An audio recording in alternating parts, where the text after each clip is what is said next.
The Many Saints in Newark. Big disclaimer here to begin with. This might blow your mind. I've never ever seen The Sopranos.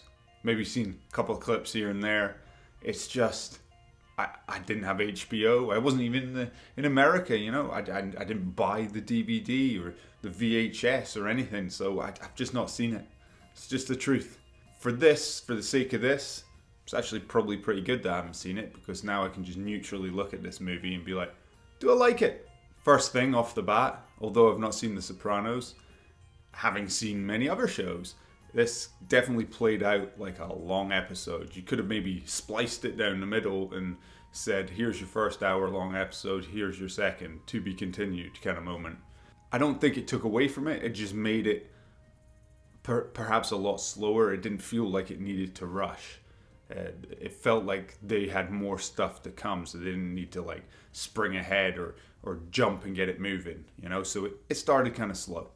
Tony Soprano was influenced by his uncle, his favorite uncle Dickie, and that's basically who this movie is about.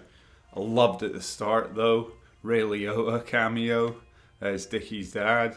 Oh my gracious, just to see Ray Liotta in a gangster movie again was just so good. And then, spoiler here, when you see him again, you're like, well, hold up, you get taken out. You get whacked.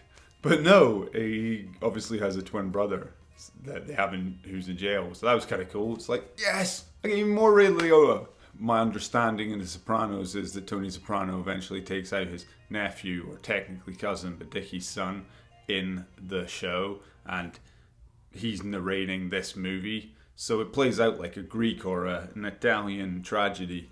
Newark, New Jersey. Been there. Notorious B.I.G. Biggie movie where his son played him.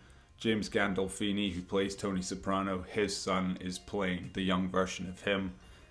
And it has worked in almost every movie that I've seen where that sort of thing's happening, because, I mean, you can't, as an actor, you can practice mannerisms and all this kind of stuff, but genetics are genetics, and he obviously looks like his old boy, has some of those mannerisms, so it worked perfectly for me.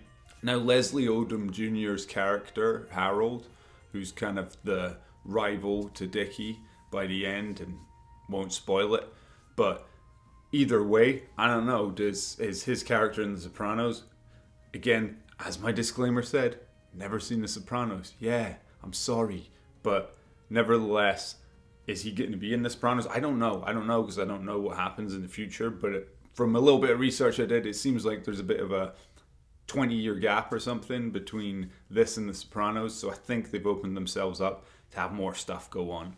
So we could see more of these movies, maybe have a sequel to this one where Tony's older and maybe he takes out Harold. Who knows? Overall, me being a huge mafia movie fan, love them. So in my top 10, you definitely got Godfather, you definitely got, I mean, top 10 all-time movies. You get Godfather, you got Goodfellas, Casino, all these kind of things. Love them, right? Scorsese, basically. If Scorsese's name's attached to it, I watch it. So anyway, love all that. So that standard that I have, this, I mean, it feels like a good TV show translated to a movie. So it's not quite up there with that kind of stuff, but I thought it was solid. Wasn't too bad. Enjoyed it. Was worth it, maybe a little slow, but that doesn't always bother me. I don't mind that. Enjoyed it. So worth a look.